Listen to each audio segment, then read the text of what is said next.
যুদ্ধের ২৬তম দিনে পরিস্থিতি আরও উত্তেজনাপূর্ণ হয়ে উঠেছে। যুক্তরাষ্ট্র ও ইসরায়েল একসঙ্গে ইরানের ওপর হামলা চালিয়ে যাচ্ছে। মার্কিন সেন্ট্রাল কমান্ড জানিয়েছে তারা এখন পর্যন্ত প্রায় ১০,০০০ লক্ষ্যবস্তুতে আঘাত করেছে। তারা আরও দাবি করেছে ইরানের নৌবাহিনীর গুরুত্বপূর্ণ কমান্ডার আলী রেজা টাংজিরি নিহত হয়েছেন, যিনি হরমুজ প্রণালী বন্ধ করার অভিযানের নেতৃত্ব দিচ্ছিলেন।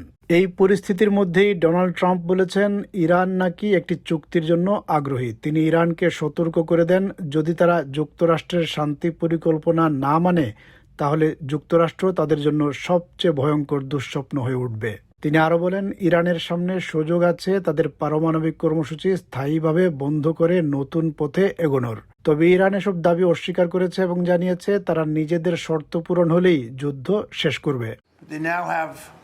The chance, that is Iran, to permanently abandon their nuclear ambitions and to chart a new path forward. We'll see if they want to do it. If they don't, we're their worst nightmare.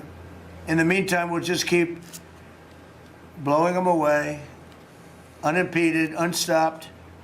Well, there's not a thing they can do about it. They can't do anything about it, you know. কথার লড়াইও চলছে। Donald Trump NATO মিত্রদের সমালোচনা করে বলেছেন তাদের সহায়তা যথেষ্ট নয়। তিনি ব্রিটেনের সমালোচনা করেন, যদিও সেই অভিযোগ ভুল।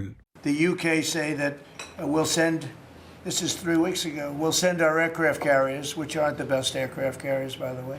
They're toys compared to what we have. But we'll send our aircraft carrier when the war is over. I said, oh, that's wonderful. Thank you very much. Don't bother. We don't need it. And we don't need it. And we don't need them. অন্যদিকে ইরানও পাল্টা আক্রমণ চালিয়ে যাচ্ছে। তাদের রাষ্ট্রীয় গণমাধ্যম জানিয়েছে তারা ইসরায়েল ও উপসাগরীয় অঞ্চলে মার্কিন ঘাঁটিগুলোর ওপর হামলা চালিয়েছে। দুই পক্ষই একদিকে ক্ষেপণাস্ত্র নিক্ষেপ করছে আর অন্যদিকে কূটনৈতিক বার্তা আদান প্রদান করছে। তবে কূটনীতিকরা মনে করছেন এখনও কোনো শান্তি চুক্তির সম্ভাবনা খুবই কম। এই সংঘাতে একটি গুরুত্বপূর্ণ বিষয় হলো হরমুজ প্রণালী। ইরান এই জলপথে নিয়ন্ত্রণ জোরদার করায় অনেক বাণিজ্যিক জাহাজ চলাচল করতে পারছে না। এর ফলে বিশ্ববাজারে তেলের দাম বেড়েছে এবং অর্থনৈতিক অস্থিরতা তৈরি হয়েছে। এটি ইরানকে যুদ্ধ চালিয়ে যেতে শক্তি যোগাচ্ছে। এদিকে প্রশ্ন উঠছে, ইরান কি একা লড়ছে? বলা হচ্ছে রাশিয়া ইরানকে সহায়তা করছে। ব্রিটেনের গোয়েন্দা তথ্য বলছে এই যুদ্ধে ইরানকে গোয়েন্দা তথ্য ও প্রশিক্ষণ দিয়ে সহায়তা করছে Russia. Our defense intelligence assessment confirms that ahead of this conflict, Russia was sharing intelligence with Iran, was providing training to Iran, and it should surprise no one. বৃহস্পতিবার আবুধাবিতে একটি প্রতিহত করা ক্ষেপণাস্ত্রের ধ্বংসাবশেষে 2 জন নিহত হয়েছেন।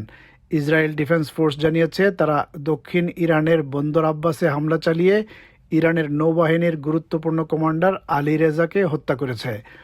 অন্যদিকে ইরান তেল আবিবের কাছাকাছি এলাকায় ক্ষেপণাস্ত্র হামলা চালিয়েছে। এই যুদ্ধের সবচেয়ে বড় ভুক্তভোগী হচ্ছে সাধারণ মানুষ। কথার যুদ্ধ যতই চলুক, বাস্তবে এটি ক্ষেপণাস্ত্র ও ধ্বংসের যুদ্ধ, যার মূল্য দিচ্ছে সাধারণ মানুষ।